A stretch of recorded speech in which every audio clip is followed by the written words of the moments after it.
అయితే మనం ఈరోజు అయితే గానీ ఒక కొత్త టెంపుల్ దగ్గరకు వచ్చాము. ఈ టెంపుల్ వచ్చేసి ఒక విలేజ్ లో ఉందన్నమాట. అసలు విలేజ్ బయట ఈ టెంపుల్ ఎందుకు కట్టారు వీటి గురించి మొత్తం అంతా తెలుసుకుందాం.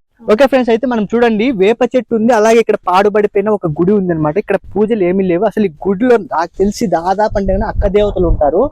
మొత్తం అంతా ఇది మన జనరేషన్ కాకుండా ఓల్డ్ జనరేషన్, అంటే మన తాత వాళ్ళు వీళ్ళు ప్రతిష్ఠించారు అనమాట. పంట పొలాలకి కాపలాగా ఉంటుంది, ఒక మాతలాగా కొలుస్తూ ఉంటారు ఈ అక్క దేవతల్ని.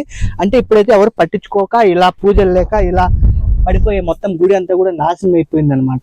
ఇక్కడ చూడండి ఆయన, సో ఆ అక్క దేవతలకి సపోర్ట్ గా వాళ్ళ యొక్క తమ్ముడు అనమాట పోతుల రాజు అంటారు. ఈ పోతుల రాజు కూడా ఒక రాయి చేత, అంటే ఆ కాలంలో ఎవరు విగ్రహాలు పెట్టేవాళ్ళు కాదు, ఎక్కువగా ఈ యొక్క రాళ్ళనే దేవతల్లా కొలుస్తూ ఉండేవాళ్ళు అనమాట.